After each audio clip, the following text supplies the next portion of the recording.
I have a different lens on conflict between the arts and AI. There are often barriers to women accessing arts and heritage. Cancer taught me what was important. It's a relatively short list for me. We save PDFs, we don't save lives. You'll be sitting next to an antiquarian bookseller or somebody who's quietly behind one of the largest M&A deals the UK has ever seen. Nobody's their best self thought about out. East Asian SPF, if it will work in Southeast Asia, it should work in London. Hey London business babe. This community is built for us and by us to ungatekeep your next move and life in the city. If you never want to miss out, subscribe to the Substack where episodes will land straight in your inbox. You never know who's listening. Details in the show notes. Now grab a cup of coffee or your favorite beverage and let's get into today's interview. Hello and welcome to Coffee and Oysters, the London Business Babe podcast, where we get you together with business tips that actually work and let you know where it's worth tapping your oyster around the city. My name is Frances Odera Matthews. I am a certified Notion consultant and founder of the Notion Bar, where I get my clients together with personalized systems built in Notion. Today's guest, I'm super excited. It's a little bit of like art meets tech, which is my favorite. Today's guest is Miriam Fearon, who is an award-winning philanthropist, charity ambassador, women in tech advocate with a global role in big tech, global ERG leader, model, breast cancer survivor, and co-founder of a collective focusing on inspiring women to take up more space in the historically exclusionary spaces of arts, culture, and heritage. Muses in the city. So excited to meet you. How's your week going? Well, I'm delighted to meet you, Frances. So before we started recording, we were just talking about how cool it is when you get to like connect kind of in person with the people that you really admire from the internet. So this is like a real fangirl moment for me. So loving that. I'm doing great, thank you. Yesterday, actually last night, I did the JPMCC, so like the big like corporate running challenge with like a few hundred other like big businesses across the city and actually the world. So like I'm really on a high of like endorphins and like positive energy, and actually probably like just as much like my legs really hurt. So it's kind of like really feeling like the kind of like pain and like pride in equal measure today. How about you? Yeah, that sounds so cool. Like how long was the distance? So it was 5.6K, which I now know it feels actually a lot worse than 5K, but we learn something new every day, and that was my thing that I learned yesterday. Okay, that's good to know. That's good to know. But yeah, in terms of my week, it's very chill. Summer is always quiet for Notion of work because everyone just goes on holiday. So Right. I am enjoying working on my own things, which is nice.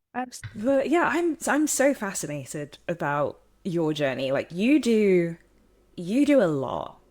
Like and I like how do you become like a tech leader, but then also you're really interested in the arts? Like where do those two passions come from for you?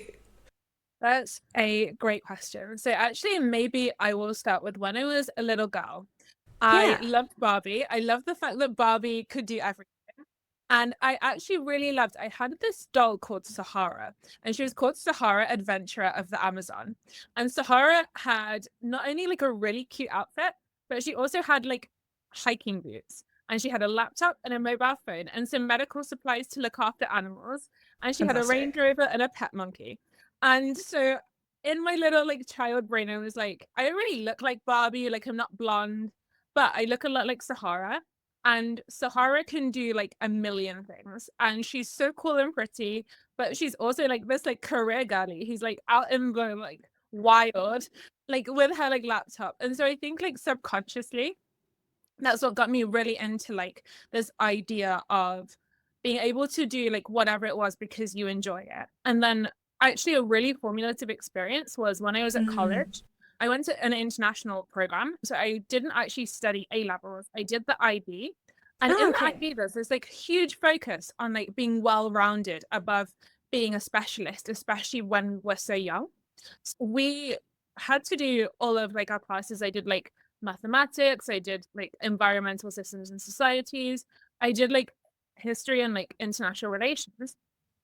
fine arts, so a real like wide, broad spread of humanities. But then I also got to study like foreign literature and fell in love with like other cultures. And a real huge focus of the program is like, yes, you need to be like academic, but you also need to do your extracurriculars. Like you need to do your sports. You need to contribute positively to the society and community that you're part of. So we were all out there volunteering and playing the sports and just carrying like the biggest stack of books you've ever seen. So it's kind of like it forced this kind of culture and like this work ethic of yes, you need to have like your kind of like day thing that's like your school or your studies, but you also need to give back and you also need to invest in yourself. And that's something that I don't think I'll ever leave. Okay, so you're fueling your two passions, like even now. I really don't think you can have like too many hobbies or like too many passions. I think if you're interested in something, there's a great reason for that. And it's probably because it's interesting or it's something that you want to learn, something that you want to explore. And so I'm just a huge fan of doing it and seeing what happens. Like I think so many of the good things that have happened in my life have been from a place of curiosity. And I wanted to learn more. And then that's what's taken me to kind of like my career journey. Just purely Yeah. curiosity has taken me from like, I started my career in search and staffing, worked my way up, then pivoted into tech purely because I thought it would be interesting. And I thought if I interview more, I'll learn more. And then actually that's being like kind of talking about that experience and kind of being really vocal and honest about the skills that I was learning is like what got me the opportunity to be actually headhunted at LinkedIn. And then just really nurturing those pieces, like, and as things organically happen in my life. So, for example, 4 years ago, I was diagnosed with breast cancer, like a very Yeah. aggressive form of breast cancer. And then being like, yes, I need to survive this, but also, what can I do with the privilege and the access that I have to make this better for other people? And so I think it's very kind of interlinked. I feel like all of those pieces really tie back to that kind of like childhood experience. And I feel like the creativity, like I've been like making art since I was like as soon as I can hold like a pen and paper, I've been Fair. like making things, I've been drawing. And so for me, it's such a really important part of who I am. But realizing that as I kind of progress in my career and as I kind of look around at my peers, so many of us dropped our dance classes because Yeah. maybe we're a little bit older, maybe we didn't have as much time. So many of us stopped creating, not because we didn't want to, but because there was so much pressure to do something else. And so it's something that I really fiercely fight to protect is that kind of the things that really feed and nourish your soul and your community, because I think that that's how you get the energy to be able to do 1,000 other things. Yeah, and you do 1,000 things. Right. How would you say getting diagnosed with breast cancer has impacted you wanting to do 1,000 different things as well? That's such a good question. And actually, I think like a pretty unique question. I think normally people ask me about like if it made me find my spirituality or something like that. So I feel like this is a really good question. And I think whenever you experience, so it could be a bereavement, it could be another life-altering condition or moment, maybe even like a redundancy, something, one of those moments like a breakup, something that really Yeah. impacts you at like a kind of metaphysical level, right? It's not just your body, it's not just, it's mental, it's physical, it's all of those things. I think you have this moment of realizing that there's no going back. It's like this is a finite line in the sand, and everything else will be different after that moment. And it really helped me to then be able to prioritize self, because I think like a lot of us, and I want to say a lot of women especially, we almost have guilt about prioritizing ourselves. It's like we have to look after all of the people around us, and then when we have some energy, we'll like get our nails done or we'll, like go to the gym. And I think cancer really taught me at an age that I think probably a lot earlier than I would have learned without that, that Okay. you can't pour from an empty cup. And I think I was always Yeah. like the friend that would tell my friends that, but then I would secretly be like, but I can go boss it. So Girl boss cake. it helped me to see that I had to come first. I had to be like the main character of my own story. And I had to nurture myself in the same way that I would like my sisters, my friends, because that's the only way that I would get through that. And actually, I think it's the only way to be happy and content is to make sure that you are doing the things that really resonate. Yeah. I think also Hmm. like at a very like logistical kind of like boundary setting level, cancer taught me what was important. And it's a relatively short list for me. It's the people that I love dearly. It's the causes and the things that I adore. Beyond that, there's not a whole lot else. Like this is a big, beautiful world, but the things that are the most important to me are actually like within my little like sphere of influence and within my kind of like little circles. So it was just like, how do I like give more to them and Yeah. give more for myself? I think that was kind of it was like a very catalyzing moment within my own brain to be like, I could give 20 hours a day to a corporation. I even to the business that I used to work for, and that was a great job, but that's not going to nourish me. No. Um, In and a fact, all that physical stress weight, is doing harm to your body as well. absolutely. People don't realize. And so many young women internalize so many stresses and stressors that then manifest in autoimmune conditions. Just when you have like the cold data in front of you, just when you have like in my case, it was an oncologist, but I know for a lot of us, like a lot of young women who've been like relatively successful at an earlier age, there is a moment of realizing that so much of the kind of physical manifestations are also linked to a lot of the internal things that are happening. And yeah, the stress is not healthy. And I think we often pride ourselves in like, we've got our big jobs, whether we're in like the city, it doesn't really matter like where in the city. And it was almost like a badge of honor. Like, I got 3 hours sleep last night and I'm doing another all nighter today. And like, it's actually like realizing like, it's not good for me and I need to do what's good for me. And Hmm. what's good for me actually involves like painting, and it involves making things, and it involves like seeing sunlight in the workday, and that actually I perform better for it. And I think that's like a really bitter pill to swallow if you're somebody who loves to push yourself. It's realizing that you do so much better when you've had 8 hours sleep. It's Oh yeah. realizing when you've had that chance to go for lunch with your girlfriends, you are so much better for it in the afternoon. And I think it's something that I don't know why we don't like to admit it, but I've never been as successful as I have been when I'm like healthy and happy. And I think Oh so many of yeah. us push ourselves into this like burnt out, like really forced state. And nobody's their best self on a burnout. After looking through your journey, you do quite a point of speaking publicly about your Right. journey as well. Do you almost feel like you have a duty to like warn people, be like, guys, like you're running yourself into the ground, like it's not okay. I love that. I think for me, so I'm one of 6 children. I always like to say like my parents were just so busy in the 90s, just like building a little sports team of the 6 of us. Um, but I'm also like one of 3 daughters. And diagnosed as like breast cancer. So mine was entirely like it's from my DNA. We don't know where it's from. Nobody in my family has ever had cancer. And these were kind of like overachievements that I maybe hadn't anticipated doing. But it's great to be first in the bloodline. But with that, and with this assumption that often happens where people will be like, what did you do to get cancer? And it's like, well, actually, I train 6 days a week. I eat clean, didn't drink, didn't do any of the like kind of bad behaviors, had a great job, a loving family around me, a really supportive partner, the best friends a girl could ask for. And actually, that's not enough because sometimes we're just really unlucky.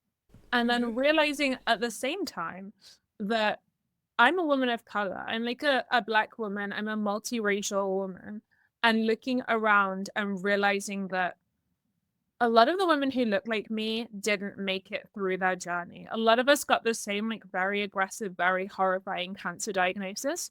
And a lot of us aren't here today. And I can barely keep track of the amount of friends that I've lost in these 4 short years.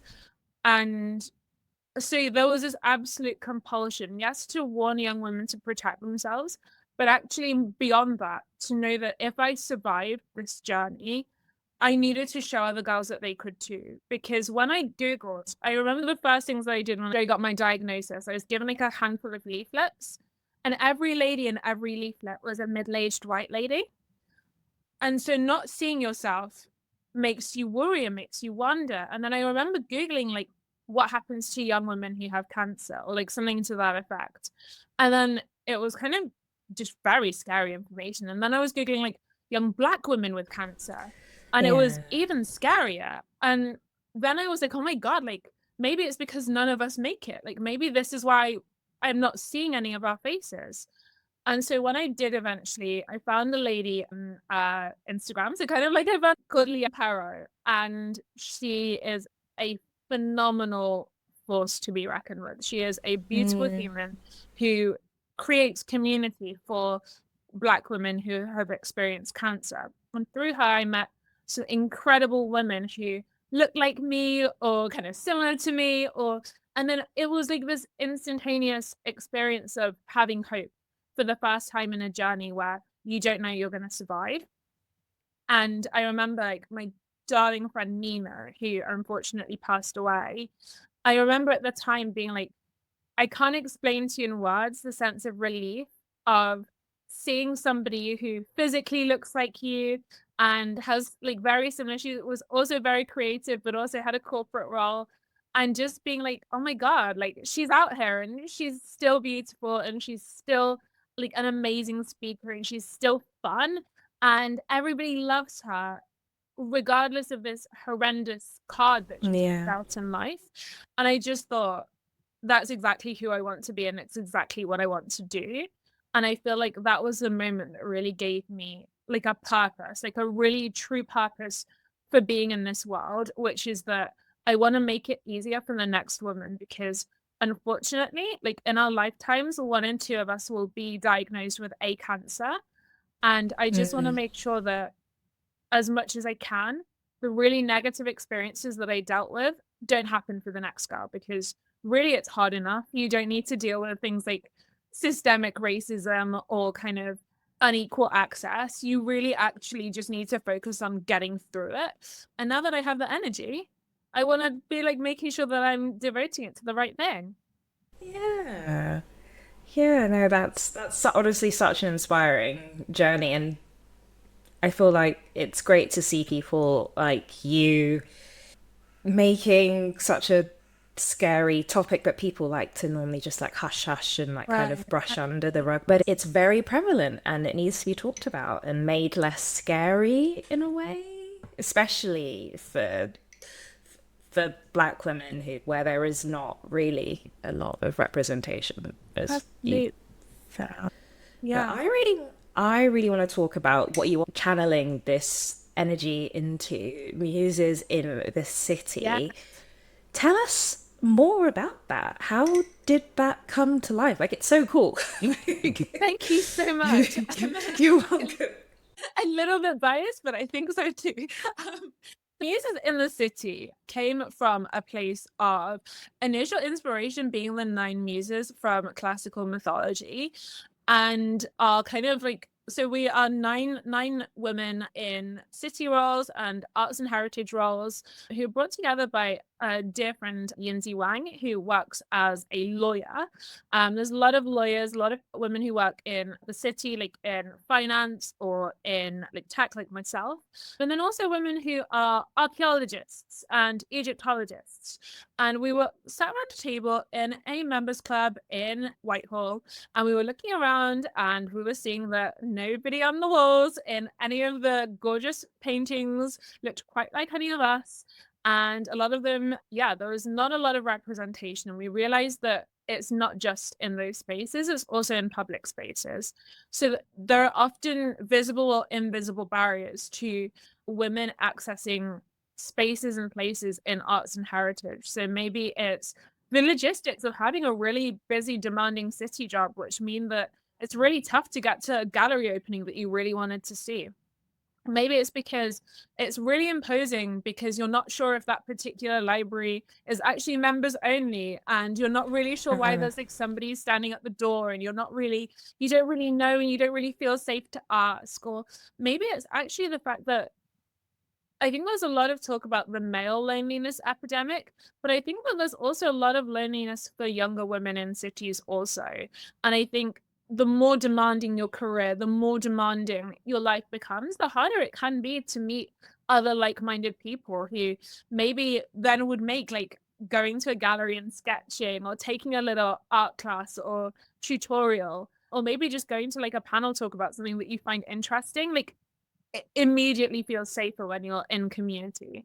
So we just really wanted to create that space that we had with each other women, because we've had so many just like joyful and fun and inspiring experiences together just by virtue of that space that we have with each other, that it was really important that we were able to offer that to other women and girls, initially just in our extended circles, and now kind of like in their extended circles as well.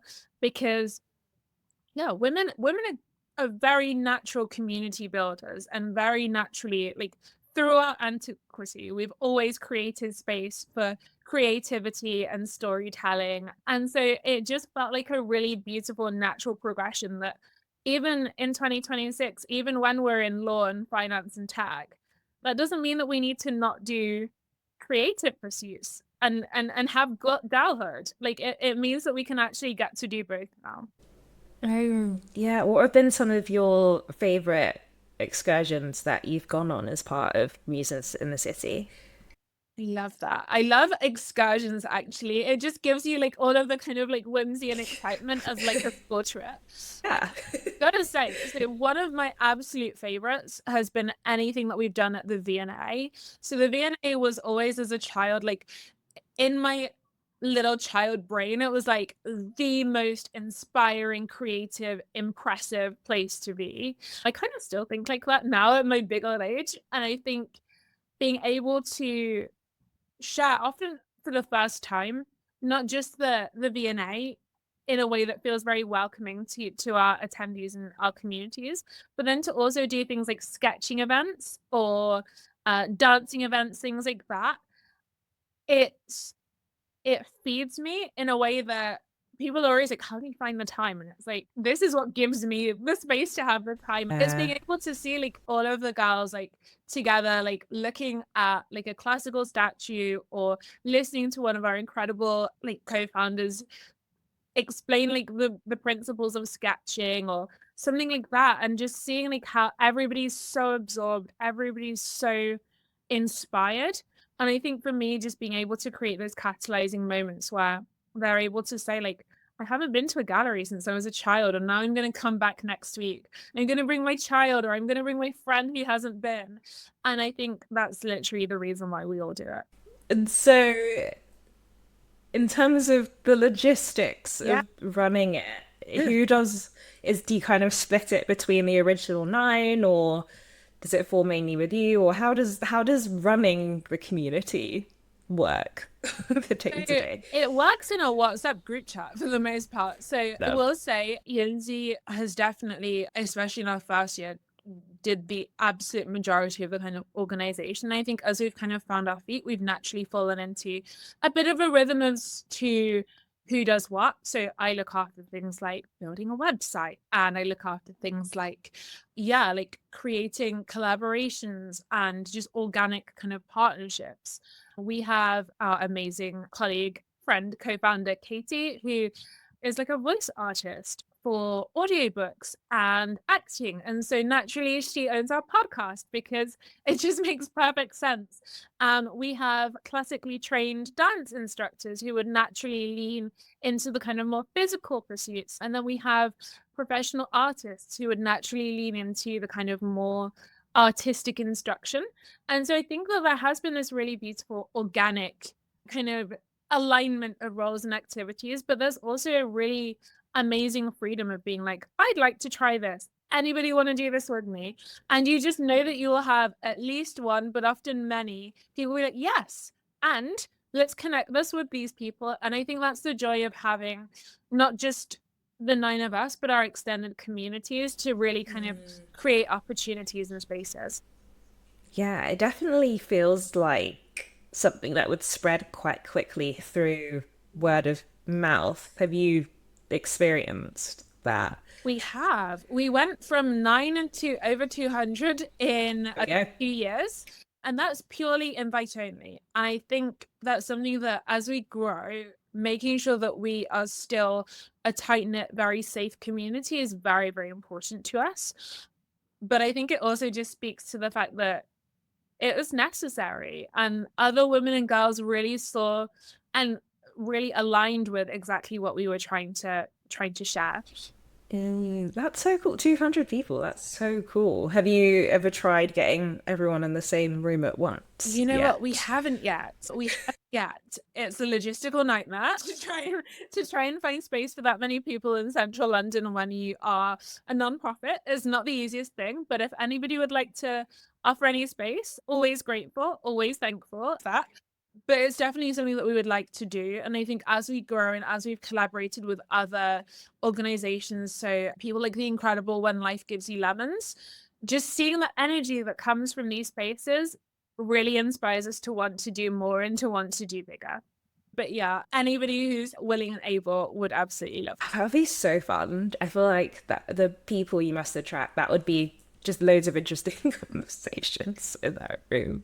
Yeah, I've never been to a Muses event either as an organizer or as an attendee where I didn't learn something that I would have never have learned in my day to day, and also just not walked away just utterly inspired. Like you never know whether you'll be sitting next to like a antiquarian bookseller or you'll be sitting next to somebody who makes historical costuming for a living, or whether it's somebody who's just quietly been behind like one of the largest M&A deals that the UK or the world has ever seen, and literally everything in between, from like AI to like kind of like glass blowing, like glazing, like, and literally everything in between. It's incredible.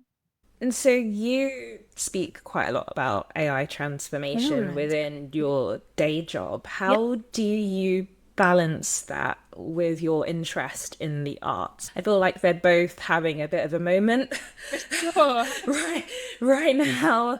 So how do you manage the tension between those two things, and do they complement each other in any way?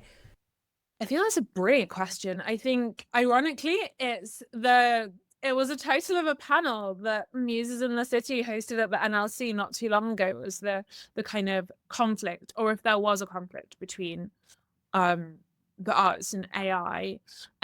I have maybe a little bit of a different lens on it. So in AI transformation, I actually believe that the biggest opportunity that we have as organizations is learning new habits. It's actually nothing to do with the tech. It's learning new ways of working. And I think that's where the biggest opportunities, the biggest wins, and actually the biggest losses come from. It's the idea of changing people's behaviors and mindsets and hearts and minds. The tech is the tech is the tech, and it's brilliant.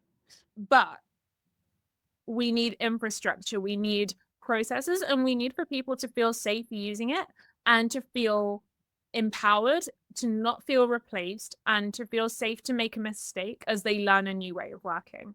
And I feel very strongly that that's how people succeed, and actually where my clients do, where the projects that I run succeed, it's through that mindset shift and it's through the kind of behavioral pieces. Yeah. And something that I learned from some UN research over the last year was looking at some of the opportunities that there are around the AI skills gap, and realizing that, kind of similarly to what we're solving for in the arts and heritage space, that women are not adopting AI as fast as men are, and trying to explore and understand the reasons for that. And I think that's where understanding why a community is not adopting something is so important, to then facilitating them to make sure that there is parity and there is equity.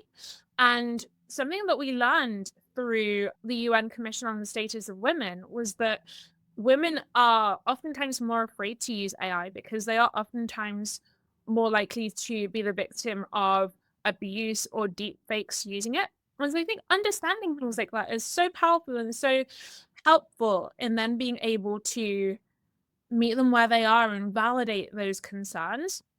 I actually think there's a lot of synchronicity with meeting women where they are at, so that they can access anything. So whether that's tech, whether that's AI, whether that's literal software, hardware, like it doesn't really matter.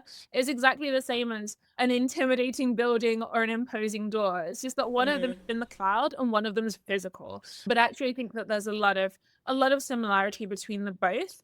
And I think that's why there's so many brilliant organizations who create those spaces for women to, whether it's like tech returners, whether it's women who are looking to reskill, whether it's women who are looking to learn, to again have those communities, but to learn whether it's AI or whether it's tech skills to re-enter the workforce, whether it's Tech She Can or Girls Code, all of these incredible places to have that community, but also the hard skills that make you marketable too.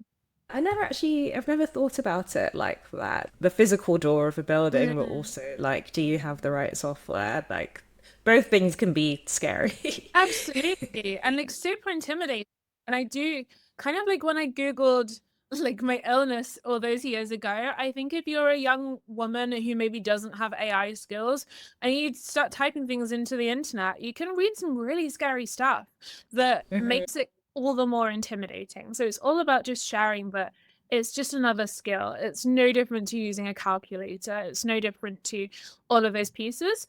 And then also validating like if there are concerns around ethics, making sure that they're using ethical AI, right? Making sure that they understand what to look for so that they can stay safe. Are you seeing much AI usage in the arts and heritage space at the moment? You know what? I think it depends. I think that there was a really fascinating case recently that I'm not going to name any parties in, but I think a lot of people will be aware of, where a arts and heritage organization made a decision to do a photo shoot with AI models instead of real models. And I think that a lot of communities, especially the cultural communities who had been represented by AI instead of their own kind of communities or in consultation with, had a lot of very valid criticism. And I think that that's super interesting. And I think it's actually like a very necessary conversation to have to understand what the attendees or the customers of each space feel safe with. And I think once people understand their communities and the kind of wants and needs of them, I think it creates a space for a more productive discussion as opposed to just kind of almost dictating something by AI. I feel like the wheels are off at the moment in terms of AI being largely unrestricted. Like there are no barriers right now, but I feel like there's gonna reach a point where we have to start putting restrictions in so that people don't get exploited. Like that example that you just said, or I think I saw an article about a model. She did an ecom shoot for just some clothing brand. So just like the pictures on the website where the model was just wearing the clothes, but the brand, without her consent or her agency's consent, then used AI to turn those ecom images into lifestyle shoots with her likeness. And she was like, wait, you didn't pay me for that. Like, you said you were allowed to do that. So yeah, we need to really probably start reining it in soon. And I think that's actually such a great real life scenario of just the myriad of pieces that the UN research that I mentioned earlier looked into. And I think it's seeing things like that that can be really scary. And I think that's why ethics legislation is so important, and then also adhering to them, because there are legal ways to be protected. And I think it's also being empowered, like the model who spoke out, to say like this is what I consented to and this is what I didn't, and to really make sure that there is accountability, because I think that's super important regardless of actually your discipline or the space that you're in. And so what's next for Muses in the city? Well, we've got a lot of things in the pipeline. So Okay. there's lots of really exciting collaborations coming on. So we spend a lot of time collaborating with a circle called the Circle for Curious Minds at the NLC. So we have a series of panel talks that we will be announcing soon. Super Exciting. excited for those. And they're actually free of charge. Nothing that we ever do will have a cost. but they always sell out immediately. So really excited.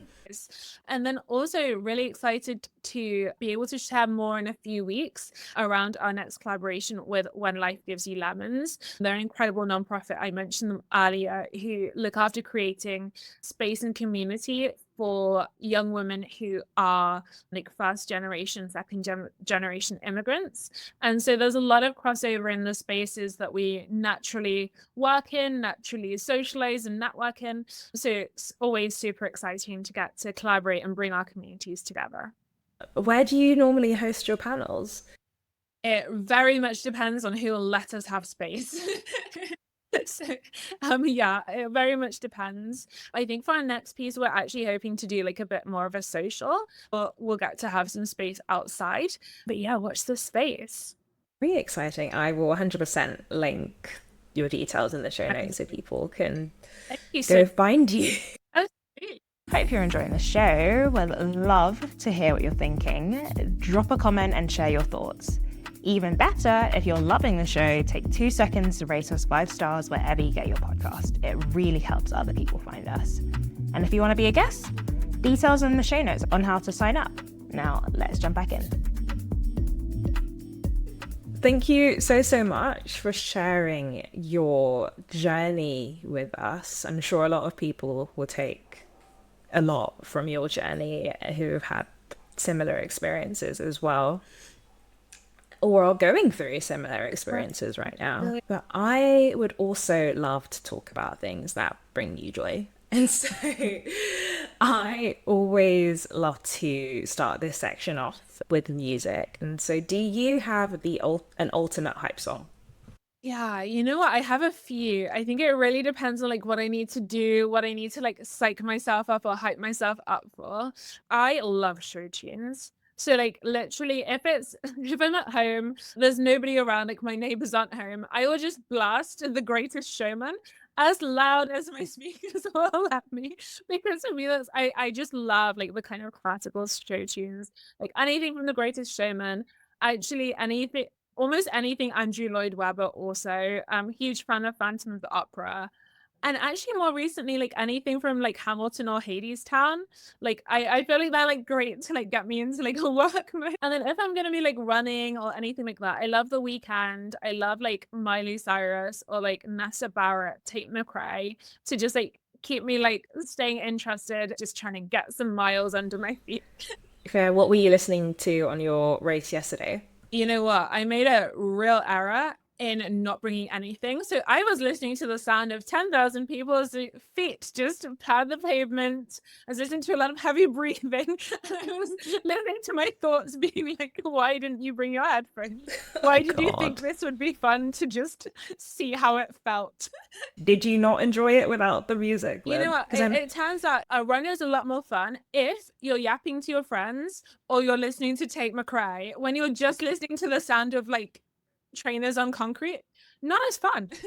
Yeah, that's so interesting. I feel like I'd be quite similar to you, but I know that there are some people who do not like running with music and or like talking to anyone. I'm like that sounds psychotic, but like good for you. And you know what? We respect other people's decisions. It's just not for us. Exactly. You're like, oh, interesting. Yes, it was like fascinating behavior. I think it should be studied. Talk personal policies. Do you have any personal policies that keep you sane in your very busy life? Like for me, if I can avoid it, no calls before 10.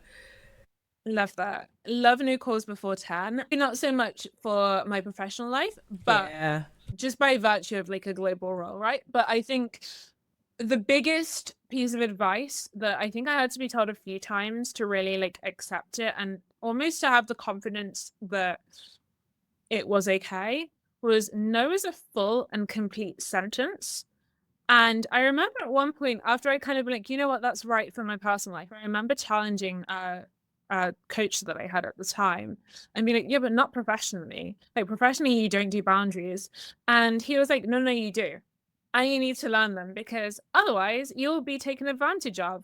And it's not from a bad place. It's not from somebody wanting to cause harm. It's because you haven't said no. And I remember taking that home and being like, first I was kind of like, no, he's wrong. Like, and then when it hurts because it's true. And then Yeah. realizing actually, how can I be upset with somebody who's asking if we can jump on a quick call at 10 p.m. if I would have said, absolutely, let's go every time. Yeah. To be upset with that if I'm saying, yeah, let's just deal with it later and it's already 7 p.m. So I think having that accountability of self, and then also standing by what are your non-negotiables and make them non-negotiable. So for example, for me, if something's urgent and an emergency, I'll work a Sunday evening. I will not be working a Saturday and I will not be working a Sunday morning. And it doesn't matter what's happening in the world. It doesn't matter whether it's for a non-profit. It doesn't matter whether it's paid. It doesn't matter. That's not something I'm willing to do. Yeah.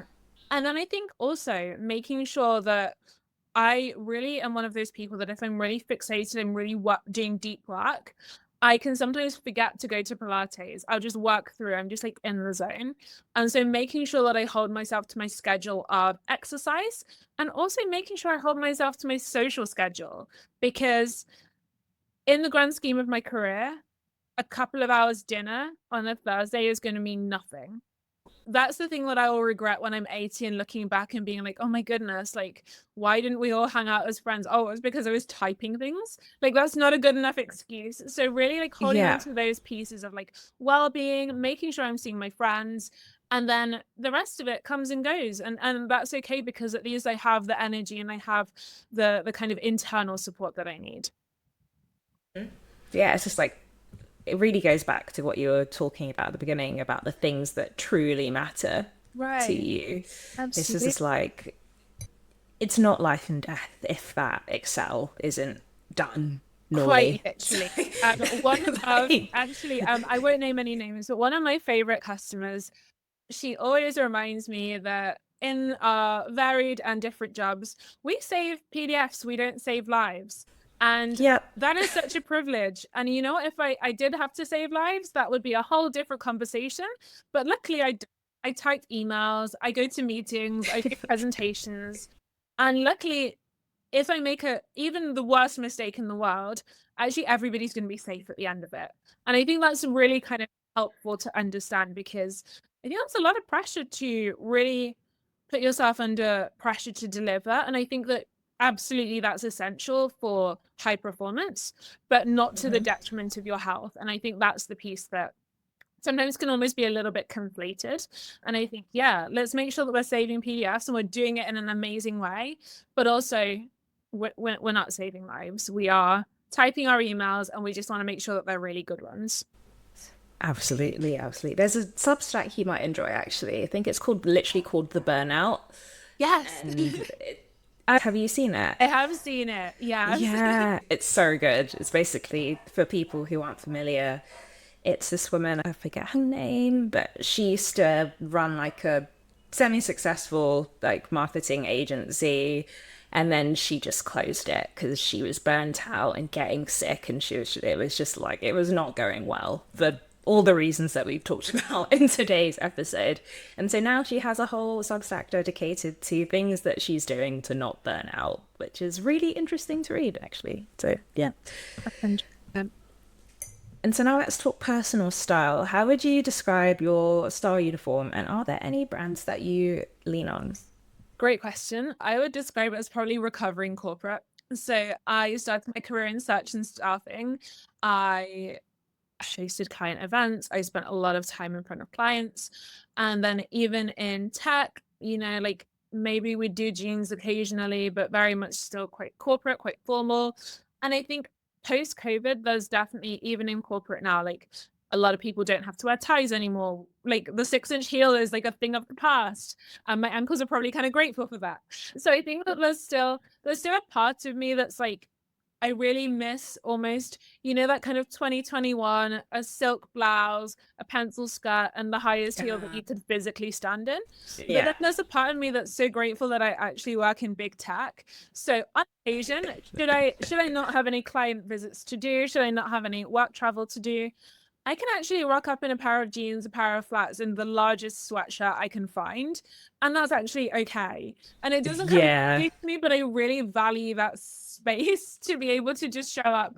And at any day, I think something that I love about tech is like you can have somebody absolutely dressed to the nines because they're about to go on like a big date after work. You can have Yeah. somebody who is literally in their gym clothes because they didn't want to get changed after they went to the gym this morning. And you can have every other spectrum in between. And everybody is still performing, everybody is still bringing their best self. We're just so different. And so, yeah, I think I still lean a little more formal. And then outside of work, a little 90s inspired. I love like a kind of like Ooh. low waistline. I love like a little like blingy moment, like a kind of like bohemian aesthetic, but very much I think like classic and corporate for work. And I think the brands that I really kind of like lean towards, definitely Odd Muse, a little bit because of Alice. I think can't go wrong with Uch Levers for everything. I think that's like reasonably affordable and incredible quality for the money. Definitely some Reese in there, Loewe for the kind of nicer bits and like a bit of like flair and like fun. And then I still have a real soft spot for Ted Baker because that was kind of like my original work uniform when I started in corporate was like a Ted Baker midi dress. So I always have a soft spot whenever I see a woman in a Ted Baker midi dress, like mentally, like we're sisters. Like she knows ball. Yeah, absolutely.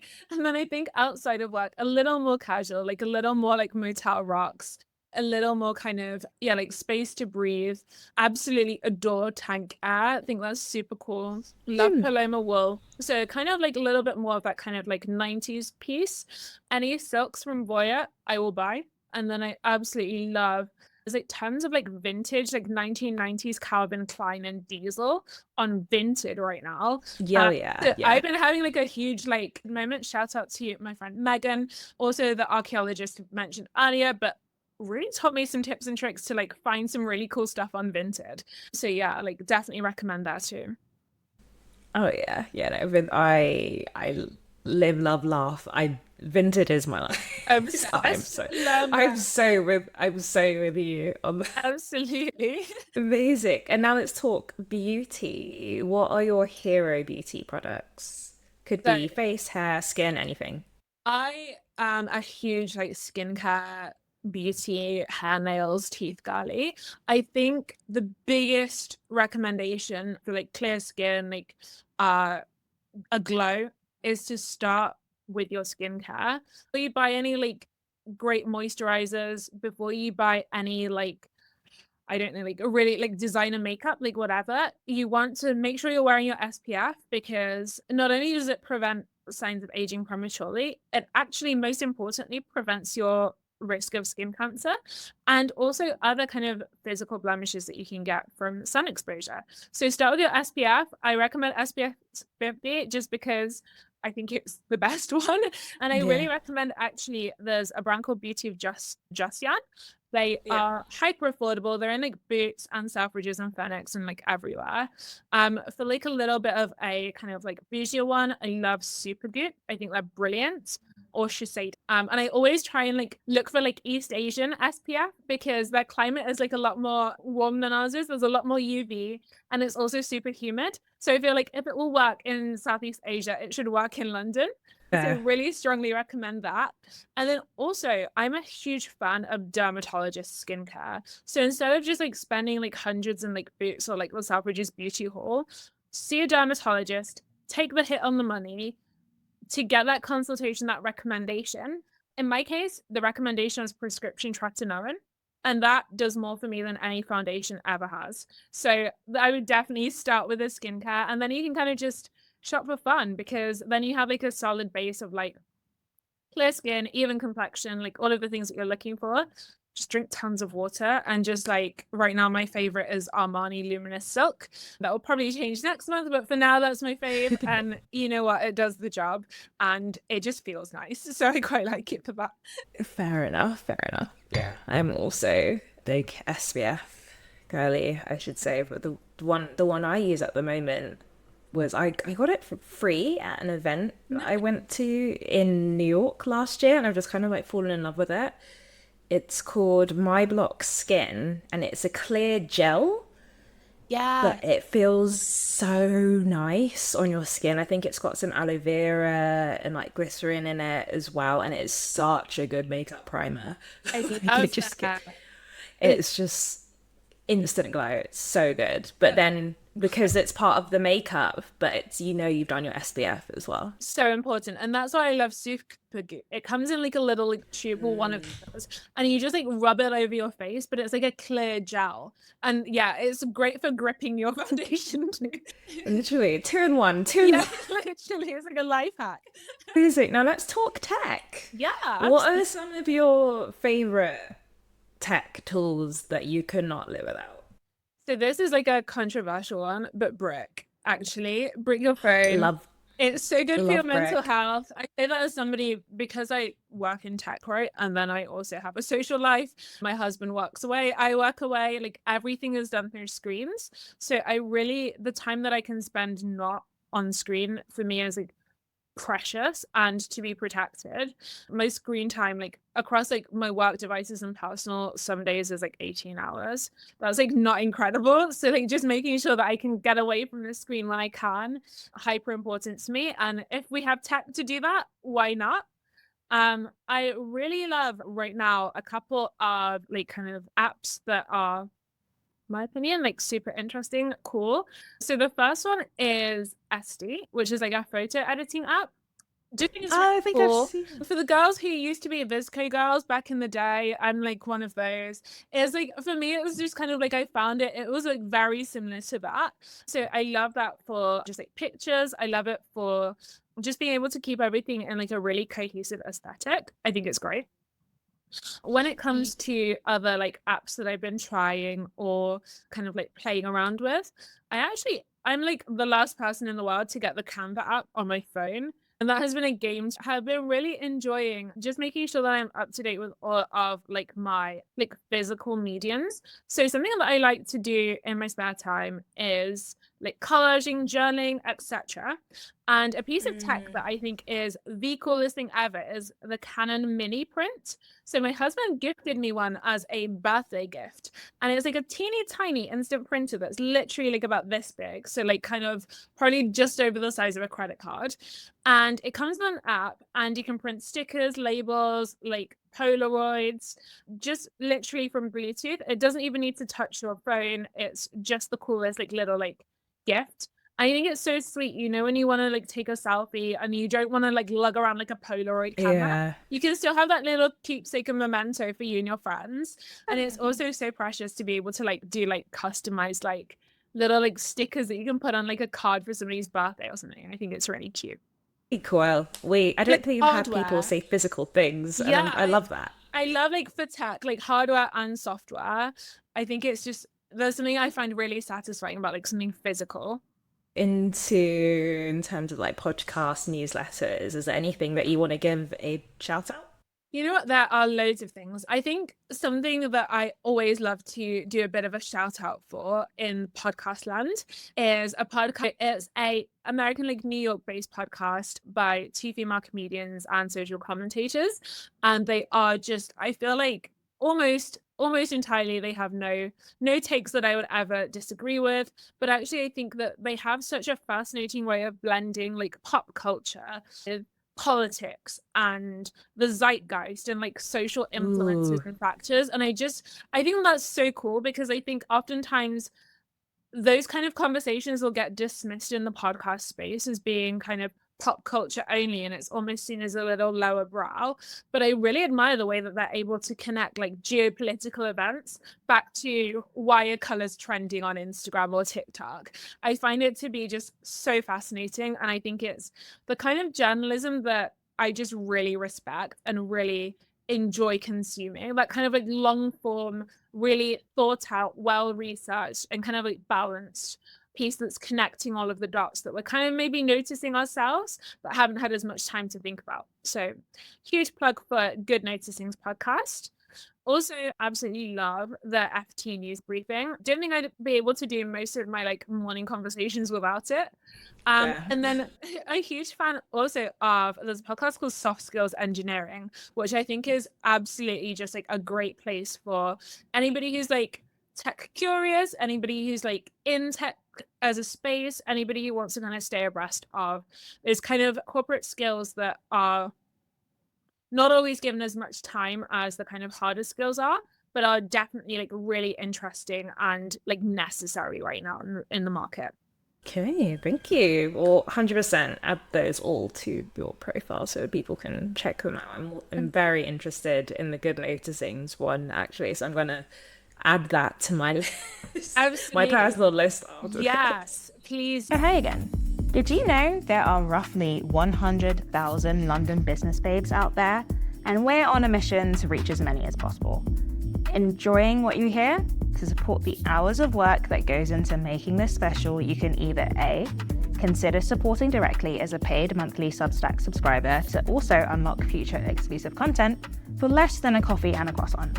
B, any brands listening? We'd love to explore ways for you to be part of the journey. C, at the very least, on your next co-working date, tell a fellow London business babe about us. Details in the show notes. Now let's jump back in. So now we're going to talk about your favourite places in London, a bit of rapid fire. And so where are you based in London? So I work out of Farringdon, and so I spend a lot of time in and around Farringdon. Muses, for the most part, spend most of our time in Whitehall. So that's kind of where, those are my kind of stomping grounds mostly in London. And is there anything on your London bucket list? There's a couple of things. I think absolutely number one is actually to watch Hamilton, because I still haven't. Just timings work out with like work and life. But absolutely to go watch Hamilton.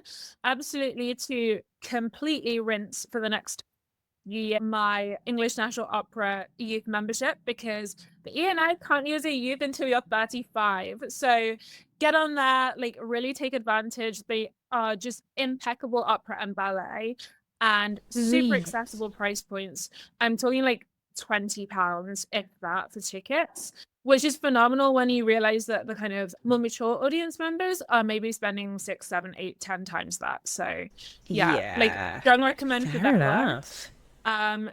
And then also just anything and everything that is kind of like almost like independent theatre. I've been watching some really cool and things like that play out around the Barbican. So super excited to see just like the kind of more independent, less established pieces of theatre. So definitely those are on the list. And then at some point, I really need to kind of venture back to I think it's called Docklands. I can't remember exactly what it's called. There's this insane club space that recently hosted Amaya, and I thought that was just like the absolute coolest like happening. So definitely kind of like venturing outside of like the kind of like safe spots in the city to kind of see some really cool and exciting like music and art.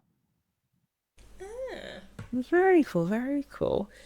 And what are your favourite food spots, if there are any you want to shout out? Or just everything. So but actually, what are your go-tos? yeah this is the inverse food. I'm there. I think I've had some really great Italian food recently, so definitely shout out to Carlotta in Mayfair, and actually Ria's in Marylebone as well. Like Ria's is like, I think the best way to describe it is like just really like wholesome Italian food, and like it feels just like a very feminine environment. It feels just like very like a cool space to have like girly chats and like eat. Like they do these like really cool like mini pizzas that are like sharing, and just great, like a really small curated menu of just incredible stuff. So that's been a real favorite the last few weeks. And then definitely always Exmouth Borough Market, because both of them are like super close to my workplace. And always just have like new and fun places to try. So yeah, and then my absolute favorite for like a little like pick me up is Tiny Mammoth. So strong recommend that for like coffee, matcha, and the best cookies I think I've had in London. So yeah, strong. Okay, I do like a cookie, so I'll also be adding that to my list. And are you part of any member spaces or collectives that you want to shout out? I mean, other the Muses in the City. I mean, yeah, like a huge plug for Muses in the City for sure. It's been super nice to be able to kind of expand the reach that way. And then I think also kind of networking, definitely would recommend WIT for anybody who is in tech transformation. And I think that they are just another organization that I've followed for a really long time. And then also tech returners for anybody who has maybe taken some time out and is interested in getting into tech or making a bit of a transition. I think they're amazing places to start, and kind of just great like female owned and led communities that I think will probably resonate quite a lot with the audience. Amazing. And then how about health and wellness? Like, are you part of any? You mentioned Pilates earlier. Like, are you part of any sort of gyms or studios or anything like that that you want to shout out? So a couple of places that I think are great. So I think Reformed, kind of slightly outside of London, so kind of more towards Essex, but the Reformed group are absolutely phenomenal. So huge shout out to them.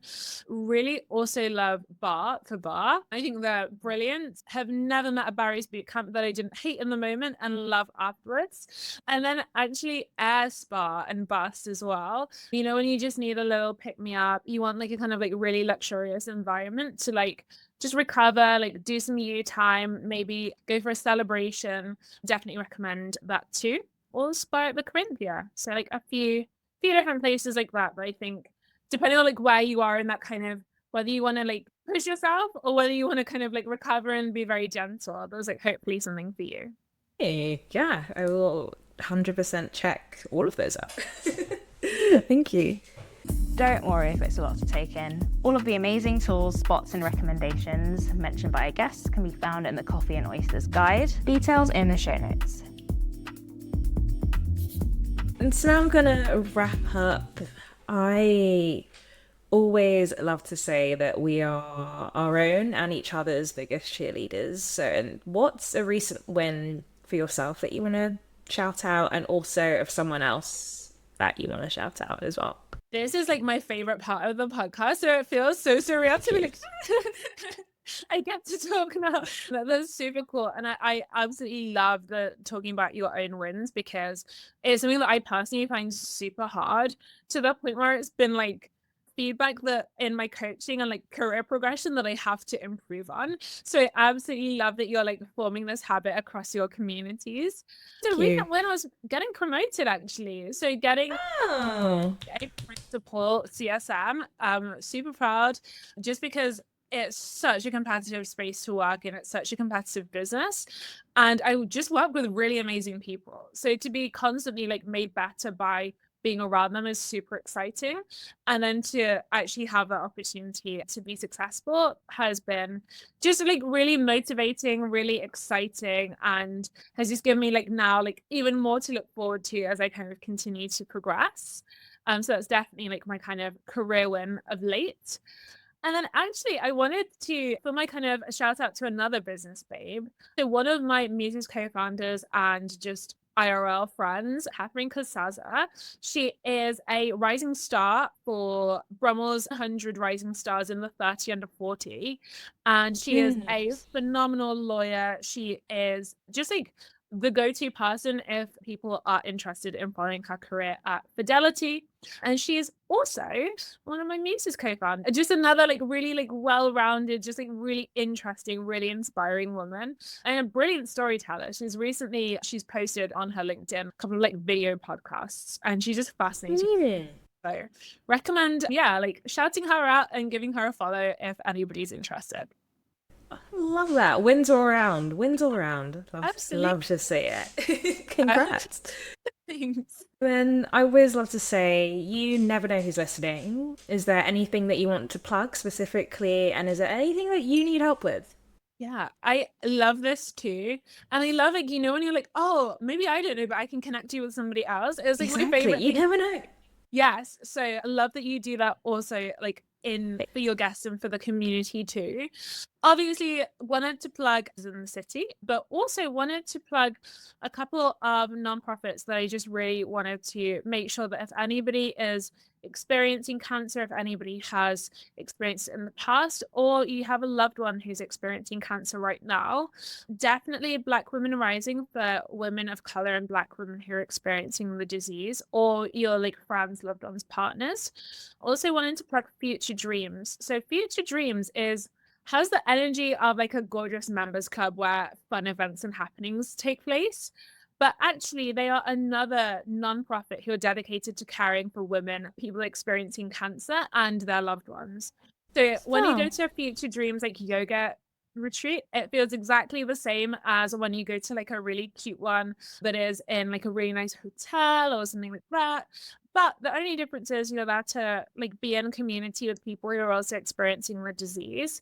They also do like coffee mornings, which is actually like so wholesome and fun, and little supper clubs too. So very much that vibe of like just like you would at a Soho house, but just with like a lot of heart. So please donate, please look out for them. And if you are experiencing it or anybody who you love is, please join in, say hello, reach out to me online, but actually reach out to them as well. And yeah, just know that you're not alone, because it is like a really lonely and isolating experience. So I wanted to plug those. Yeah, as much as the kind of fun stuff too, but we'd love to see you on Instagram at Muses in the City or LinkedIn, and hopefully at one of our events one day. Fabulous. Thank you so much for sharing that. And is there anything that you need help with? Yes, please. So I think we're always on the lookout for event space, but actually something else that we would love some help with is if you are like an artist, if you are somebody who works in arts and gallery spaces, if you're somebody who creates either as your kind of passion or as your profession, we're always interested in hearing from you, either to lead classes and teach our communities your skills so that you can share them and kind of help them learn, or to literally unlock the doors. We've been so lucky and so grateful to have amazing galleries reach out and offer their space so that the Muses can kind of access art in a really safe and welcoming environment. So if you have anything like that, please reach out. We would be so grateful, and we would love to partner and collaborate with you. Yeah, thank Fabulous. you. You're welcome. Do you have any dream collaborations? You know what? There are just a list of like thousands of women and speakers, people in the space who we would absolutely love to partner with and to collab with. But I think somebody who I have been just so inspired by forever is Vanessa Kigori. I feel like having her on a panel would be like, I could probably retire. It doesn't matter whether it's for me, whether it's for my day job. I just think she's the absolute coolest. Is she the one that works for Google now? Yeah. Yeah. Okay. Yeah. I mean, when this is out, send this episode to her. Shoot your shot.